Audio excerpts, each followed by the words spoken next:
Towe jayi jlek uwe nu tonton.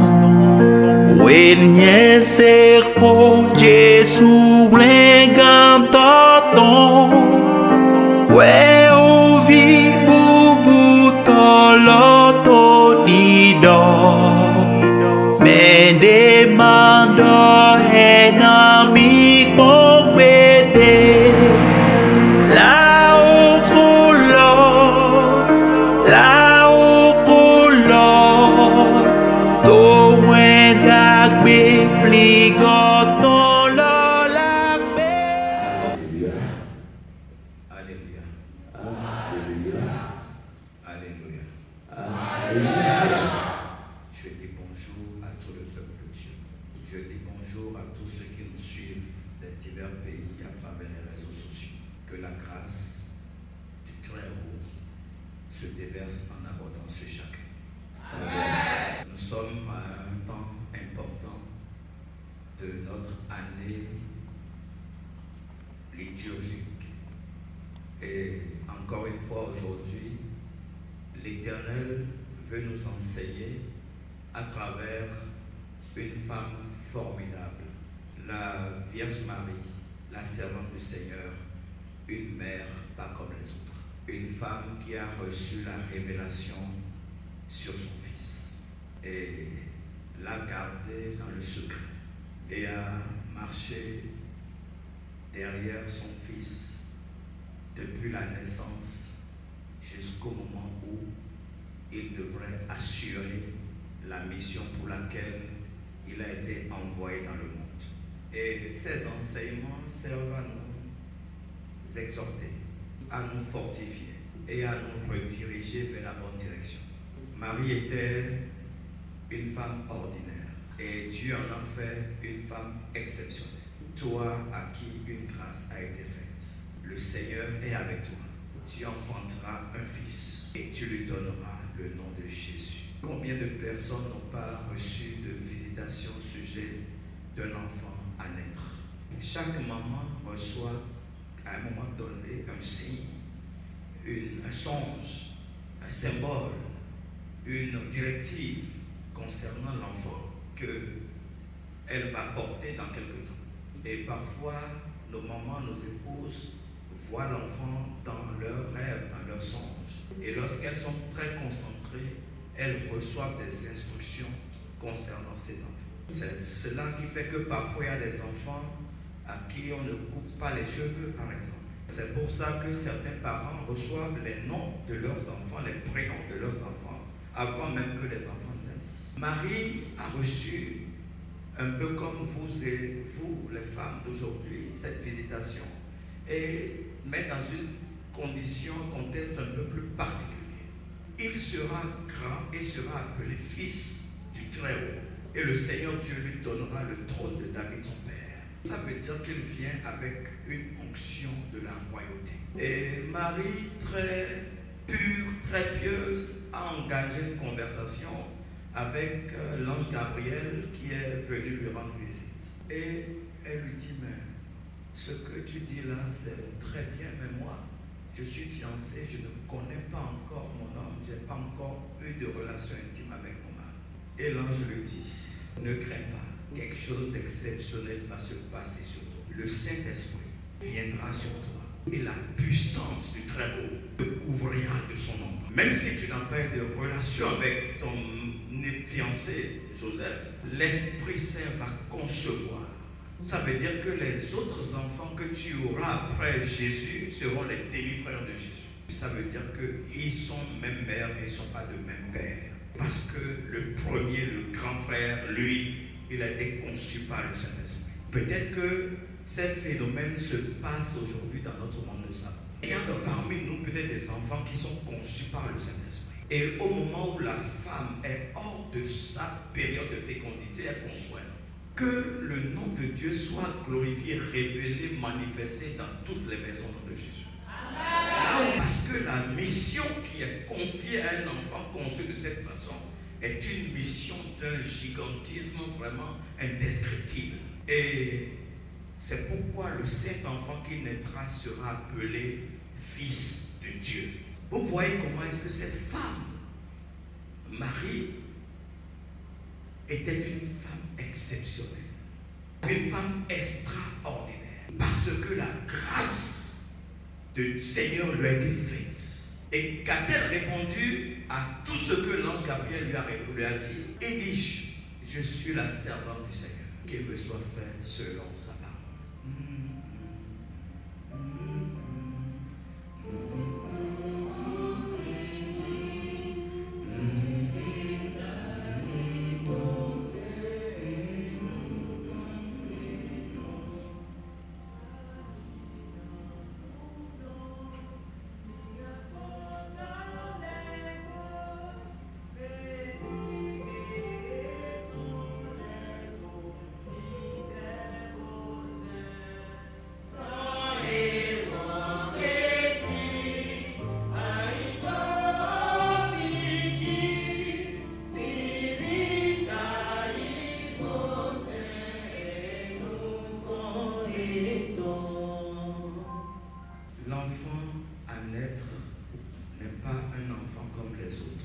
Il était appelé fils de Dieu, très haut.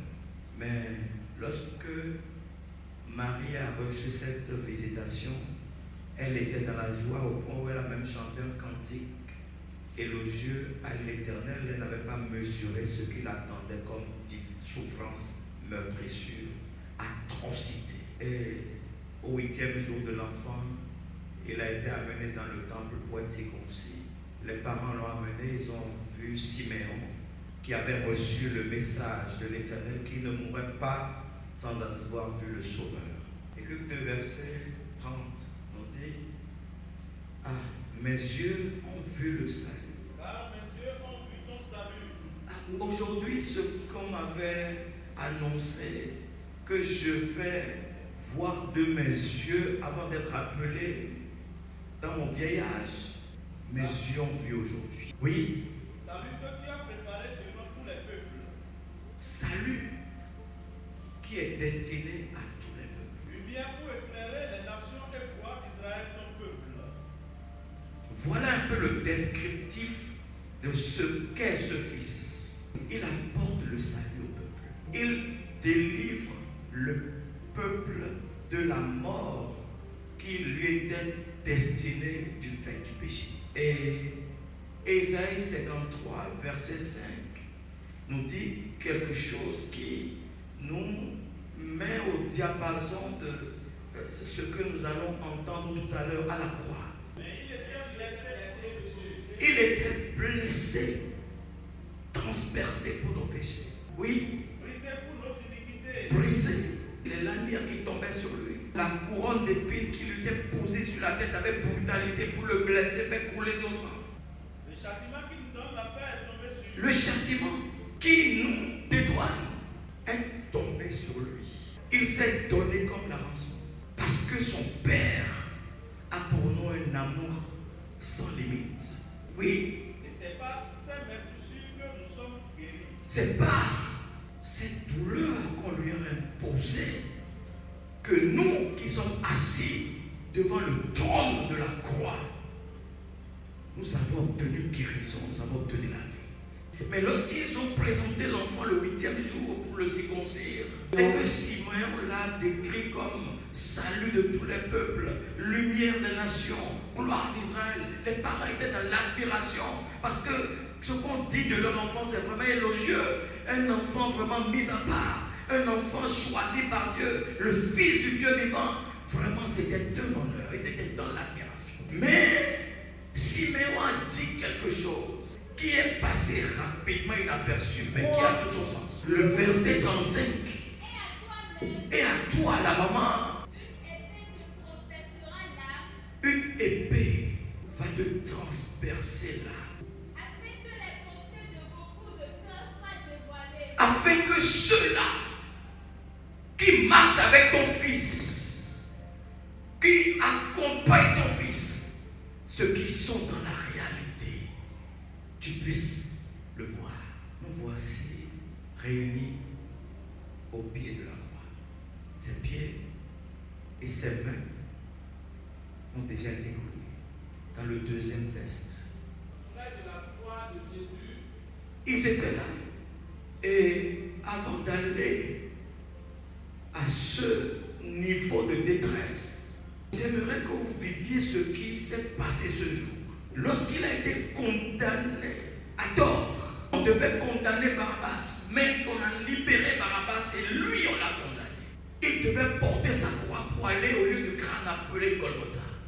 Là où on doit le clouer. Et Simon de Cyrène a été pris au sort pour pouvoir porter la croix devant lui. Il y avait une multitude de peuples, ceux qui avaient demandé de le condamner, qui suivaient la cohorte. Et des femmes aussi. Et que faisaient ces femmes? Elles se frappaient la poitrine de douleur. Et qu'est-ce que Jésus leur a dit? Pendant qu'elles se lamentaient de ce qu'un juste est en train d'être maltraité, il leur a dit: femmes de Jérusalem, ne pleurez pas sur moi. Je connais mon sort. C'est parce que je connais mon sort que lorsque le souverain sacrificateur a envoyé les gens, ses serviteurs, me prendre au jardin de Gethsémane, et que Pierre a sorti du fourreau de l'épée pour trancher l'oreille à l'une de ces personnes, je lui ai dit: qui tue par épée, périt par épée. Et Jean 18, verset 11 nous dit quelque chose qui va nous transpercer le cœur. Jésus dit à Pierre, il a dit à Pierre: remets ton épée dans le fourreau. remets ton épée dans le fourreau. Sinon tu risques d'être condamné pour ce que tu viens de faire. Oui. Ne boirai pas la coupe que le Père m'a donnée à boire. Est-ce que je ne devrais pas boire la coupe de souffrance? Et donc il dit aux femmes qui l'accompagnent: pleurez sur vous et sur vos enfants, parce que l'heure vient. Et il sera dit: heureuse aux stérile. Parce que ce que ma maman qui m'a mise au monde est sur le point de vivre, toi maman, tu vas préférer demeurer sans fille, sans enfant. Il sera dit: heureuses les entrailles qui n'ont pas enfanté, les mamelles qui n'ont pas allaité. Ce qui est écrit, c'est réalisé. Vous savez, dans la vie d'un homme, il arrive que nous traversions des moments d'une douleur indescriptible, inestimable. Parfois, par l'injustice des hommes. Et on se demande: mais qu'est-ce qu'on a fait? Et la douleur est un point où il y en a qui souffrent avec vous. Mais il y a également des gens qui se réjouissent de ce que vous traversez un tel enfer. C'est pour cela que dans le cas de Jésus, c'était tellement dur, difficile, dur, que même ses disciples l'ont tous fui. À part un seul. Judas l'avait déjà trahi, mais il en restait 11. Les 10 sont fuis. Il restait un seul, qu'on appelait Jean. Et avec Jean, il y avait 4 femmes. Où étaient ceux que Jésus a guéris? Où étaient ceux que Jésus a ressuscités? Où étaient ceux que Jésus a soignés? Où étaient ceux qu'il a enseignés? Où étaient les autres disciples? Jean était là. Il a guéri, Jésus a guéri 10 lépreux. Un seul est revenu pour la reconnaissance. C'est ce qui s'est passé au pied de la croix. Imaginez un homme au niveau le plus extrême de la douleur. Et il porte le regard vers le bas. Et il voit parmi ces 4 femmes sa maman. Il voit sa tante. Il voit une autre femme appelée Marie et Marie de Magdala. Il y avait 4 femmes. Mais Jésus, dans sa douleur, ne se préoccupait pas de lui-même. Il regarde sa maman. Il voit la douleur de la maman, qui du coup a accepté d'affronter sa propre douleur, mais aussi la douleur que vivait son fils, né de ses entrailles. Mais dans la douleur, beaucoup de personnes vous abandonnent. Il y a des familles qui sont aujourd'hui disloquées parce que le mari ou la femme ne veut pas supporter les moments de famine, de difficulté que vit l'homme ou vit la femme. Il y a des femmes qui abandonnent le ménage. Et on dit quand la pauvreté entre par la porte, l'amour sort par la fenêtre. Ou des hommes qui quittent leur femme parce que la femme n'enfante pas. Ou lorsqu'il y a des difficultés, la maman prend ses enfants et s'en va. Ou bien elle va s'acoquiner avec un autre pour souiller le lit conjugal. C'est ce qui se passe dans certains ménages. Et au sein de l'église aussi ça se passe. Pendant que le berger traverse des difficultés, il y en a qui quittent la barque. Je me rappelle, il y a quelques années, nous avons eu une crue. Et pour arriver ici, il faut prendre la pirogue. Depuis le collège là-bas, jusqu'ici, il faut marcher. Et l'eau te vient jusqu'aux épaules quand tu marches. Et à un niveau, tu es obligé de rentrer dans une pirogue. À temps même de tempête, il y en a qui prenaient la pirogue pour arriver là-bas. En ce moment, quelques-uns sont partis. C'est la même chose. Le ministère est grand et chacun son rôle à jouer. On a besoin de prédicateurs, on a besoin de choristes, on a besoin d'enseignants, on a besoin d'encadreurs d'amis de Jésus, on a besoin de gardiens, de portiers, d'hôteliers. Parce que c'est loin, il y en a qui n'arrivent pas. Et ils partent même sans dire au revoir. Mais au pied de la douleur, dans la détresse, il y a quelques-uns qui sont là. Il y a des gens qui sont malades ou qui connaissent un environnement familial compliqué. On a besoin de gens pour prier pour eux. C'est le désert. Personne ne veut prendre, supporter la difficulté. Mais au pied de la croix, Jésus a remarqué 5 personnes. Et comme je vous ai dit tantôt, il ne s'est plus préoccupé de lui-même. Il a pensé à sa mère. Et aussi aux disciples qu'il aimait. Plusieurs fois dans la Bible, on a parlé de ce disciple que Jésus aimait. Ce disciple qui se posait sur la poitrine de Jésus. Si bien qu'au moment où Jésus a dévoilé que quelqu'un allait le trahir, c'est à ce disciple que Jésus a dévoilé le nom de la personne. C'est à ce disciple qu'il a révélé toute la révélation Apocalypse. Si Jésus a tenu bon en ce moment de détresse, sans murmure, sans pleurer, sans se plaindre, que l'Éternel nous donne la force à nous aussi de ne jamais murmurer. Et qu'il donne l'équipement pour que quelques-uns soient au pied de la croix. Ceux qui apportent du réconfort, ceux qui cherchent les malades pour les appeler, prier pour eux. Ceux qui appellent parfois le berger pour dire mais comment vas-tu? Comment tu tiens? Que l'Éternel nous équipe pour cela. Et c'est la même chose que Ruth a vécu. Si l'Éternel nous communique des prénoms à porter, nous devons comprendre la portée de ces prénoms. Dans la douleur de Naomi, Ruth est restée. Et ça a fait que le nom de Ruth est resté gravé dans les Écritures. Dans le bon sens. Prions Dieu que nos noms soient écrits de façon élogieuse dans les Écritures, dans la Bible et dans le cœur d'une multitude. Comme Dorcas. Elimelech avait une femme appelée Naomi. Ils avaient 2 enfants, Machlon et Kiljon. Et il y avait la famine à Bethléem.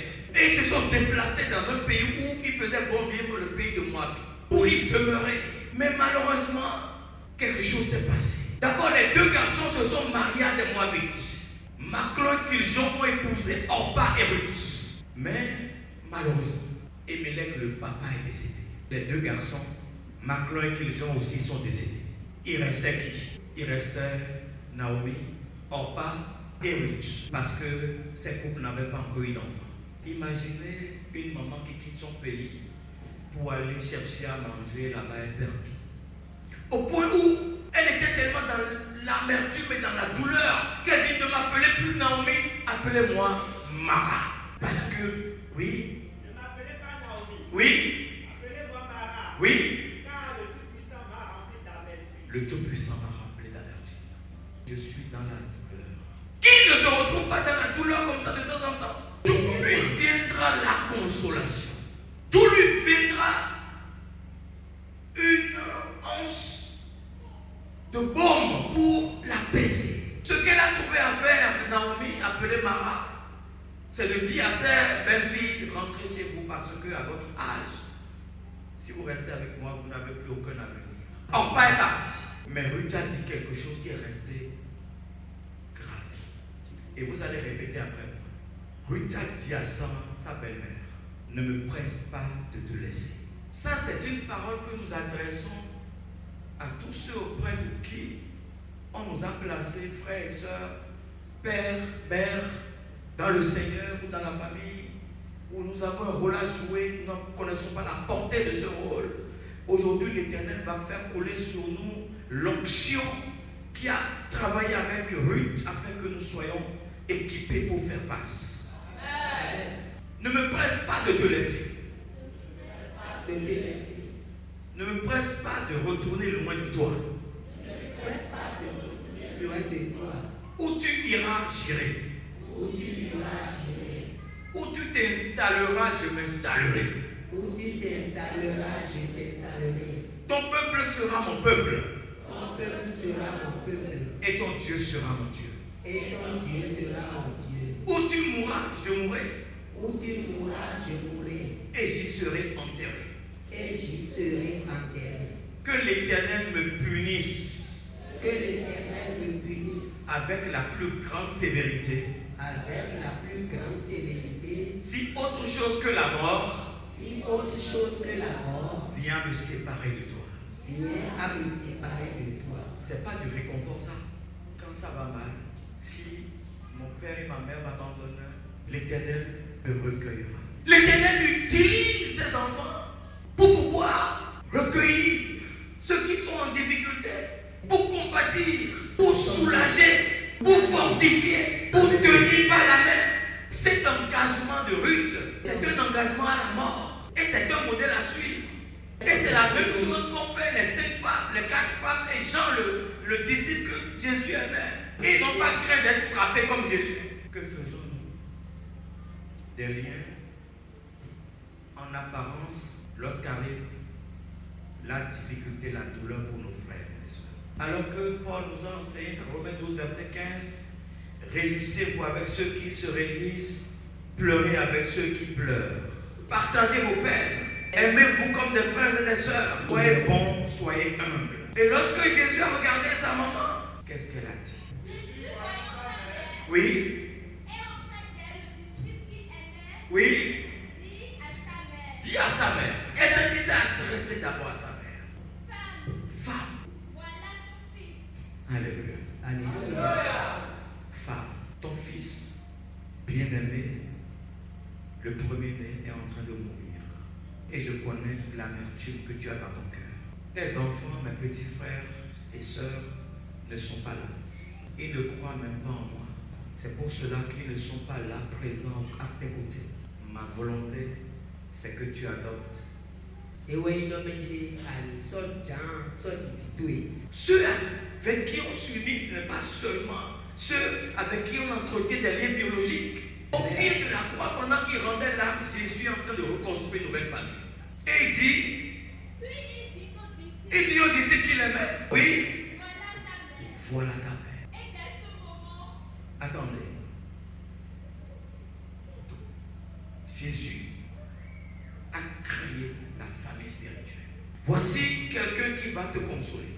Voici quelqu'un qui va prendre soin de toi. Dans un monde où les liens biologiques aujourd'hui se brisent, où les liens biologiques entre les hommes et les femmes se brisent, qu'il y a beaucoup de divorces, il y a la mort qui frappe dans certains ménages, il y a des gens qui sont rejetés de leur propre famille à cause de leur choix, le choix de leur église, de leur appartenance, les orphelins à cause des conflits familiaux. Dieu donne à chacun une nouvelle famille. Cette famille est la famille spirituelle. Est-ce que nous sommes attentifs à cette demande de Jésus? Dans sa douleur, cela veut dire qu'il ne doit pas avoir d'inimitié entre vous. Vous devez vous soutenir, vous apporter les solutions les uns les autres, vous tenir par la main, prier les uns pour les autres, et non plus jalouser, et non plus appuyer encore là où ça fait mal, et non plus rejeter ceux qui sont déjà rejetés, qui ont retrouvé une famille qui est la famille chrétienne, et non plus vivre une relation de méfiance comme ça se voit dans l'église. Et deux personnes marchent là ensemble, on voit, mais au fond de leur cœur, ils ne s'apprécient pas. Mais Jésus a dit, femme, voilà ton fils, mon disciple, voilà ta mère. D'où vient-il qu'on ait des craintes qu'un fidèle, une sœur dans le Seigneur puisse nous empoisonner, puisse être un problème pour nous traîner devant la justice pour des problèmes qu'on veut régler en famille. La croix de Jésus, la souffrance de Jésus est devenue le lieu de la création d'une nouvelle famille, c'est-à-dire de l'Église. Ecclésia, qui veut dire mise à part du monde. Ça veut dire que quel que soit ce que nous allons vivre dans le monde, tu viens vers ton frère et te recueille. Il y a l'histoire d'un grand homme de Dieu qui avait dans son ministère plus de 8000 personnes. Et son ministère est tellement grand et il faisait des miracles. Et son ministère grandissait encore et encore. Et il est arrivé un jour qu'il a chuté. avec une femme. Et les réseaux sociaux ont récupéré ça. Et ont sali proprement son nom. La moitié de son église est vidée. Et tout le monde le jugeait. Et pendant ces moments, les journalistes ont approché un autre homme de Dieu. Et ils lui ont dit, que pensez-vous de ce qui est arrivé à telle personne? Ce grand péché qu'il a commis, qu'en pensez-vous? Il est resté silencieux pendant un certain temps. Et il dit, ce qui lui est arrivé peut m'arriver aussi. Ne l'achevons pas. Ne l'achevons pas. Prions pour lui. Aidons-le à se relever. Où étaient les autres? Ceux qui l'ont abandonné, où étaient-ils? Dans la famille chrétienne que nous constituons, où nous nous jugeons, nous nous traitons, nous nous insultons, quelle famille constituons-nous? Jésus était dans la douleur. Il dit, tenez-vous pas là. Pensez-vous aux uns aux autres des plaies que vous avez. C'est pourquoi le psaume 133 est rempli de sens. Qu'il est agréable, qu'il est tout. Oui. Tous les frères de demeurer ensemble. C'est comme l'huile précieuse qui répandue sur la terre. Donc c'est bon que des frères soient ensemble. Mais des frères spirituels, nous que l'Éternel a ramenés d'un peu partout à gauche et à droite de divers horizons pour nous mettre ensemble. C'est bon d'être ensemble. Être ensemble, ce n'est pas s'asseoir côte à côte. C'est se tenir par la main. C'est chanter le cantique de l'amour et de l'unité. Et que ce lien spirituel de la fraternité soit agissant parmi nous. Lorsque tu vas avec ton frère, c'est que tu as confiance que ton frère va se lever avec toi. Il n'est pas celui-là qui va t'achever. Il n'est pas celui-là qui va te rançonner, qui va t'arracher ce qui t'appartient, te voler ce qui t'appartient. Comment puis-je t'appeler Fofo frère et tu es en train de me traiter comme ça? Quelle fraternité nous mettez unis? C'est pourquoi on dit c'est comme une huile de fraîcheur, de grand prix, qui communique l'Esprit Saint, afin que ce soit l'Esprit Saint qui travaille à travers nous. Ce n'est plus ta volonté, ce n'est pas plus ce que tu endures, ce n'est pas ce que tu souffres, mais c'est ce que tu fais pour que la fraternité soit agissante. Oui. Descend sur la barbe d'Aaron. Oui, c'est comme la rosée de l'Hermon, la montagne la plus élevée d'Israël. Oui. Qui descend sur le bord de Qui? C'est comme la rosée de l'Hermon qui descend sur les montagnes de Jérusalem. C'est là que l'Éternel envoie la vie, la bénédiction pour l'éternité. Mais la rosée apporte la fraîcheur. Ça rafraîchit, ça rassure, ça fait grandir, ça rajeunit. Quand je vois mon frère, je dois sourire. Quand je suis malade, mes frères, mes soeurs doivent me visiter. Quand j'ai quelques problèmes, mes frères doivent se lever, se mettre en prière. Utiliser leur acte de prière ou utiliser leur relation. Ce n'est pas pour m'achever. Et le disciple que Jésus aimait l'a prié avec lui pour la postérité. Et l'église a commencé. Les germes de l'église sont posés. Les semences de l'église. Et ça va prendre encore à la Pentecôte. Et Jacques nous dit dans Jacques 1, verset 27 que la religion pure et sans tache aux yeux de Dieu consiste à visiter les orphelins et les veuves dans leur détresse et ne pas laisser le monde nous corrompre. Parce que le monde va te conduire à ne pas le faire. Entretenons cette relation privilégiée pour l'Éternel que Jésus nous a commandé, ordonné, prescrite. Et que nous n'ayons plus peur de nos frères dans le Seigneur. Et que tout ce que l'esprit maléfique utilise pour pousser les frères à se diviser, que l'esprit maléfique soit anéanti par la puissance d'en haut. Amen. Nous allons avoir une pensée pour les familles brisées. Que l'Éternel les reconstruise. Nous allons avoir une prière pour les mères et les pères seuls. Est-ce qu'ils ont perdu leur épouse, perdu leur mari ou bien il y a eu divorce? Que l'Éternel leur accorde la paix du cœur et les conduise vers la meilleure destinée possible. Et fasse étendre son manteau sur les enfants qui sont confiés à ces mêmes personnes. Nous allons prier pour les enfants abandonnés, les orphelins, les enfants malades qui font courir les parents, ou les enfants que l'esprit maléfique a commencé par utiliser pour qu'ils ne soient pas dociles aux parents, créant de la division dans les ménages. Parce que papa et maman ne se comprennent plus, se divisent, se disputent à leur sujet. Que l'Éternel Dieu Tout-Puissant, qui est le fondement de la famille, prenne le contrôle de ces maisons. Nous allons prier pour l'Église, afin qu'elle soit le lieu de refuge, que ce soit le lieu de la fraternité agissante et puissante, la fraternité spirituelle, la fraternité pure. Nous allons prier aussi pour que chacun soit une réponse à la souffrance de l'autre. Et que nous ne soyons pas ceux qui enflamment la souffrance des autres. Que l'Éternel maintienne son Église, qui nous permette de vivre ce temps marial avec beaucoup de joie. Et qu'à partir d'aujourd'hui, nous nous engageons comme Jean comme Ruth, à nous occuper de l'Église, à nous occuper de nos frères, à nous engager pour nos frères, et que nos frères s'engagent pour nous. Là, il y a la vie et il y a la bénédiction. Que ce soit la portion de tout le monde, au nom de Jésus. Ennemi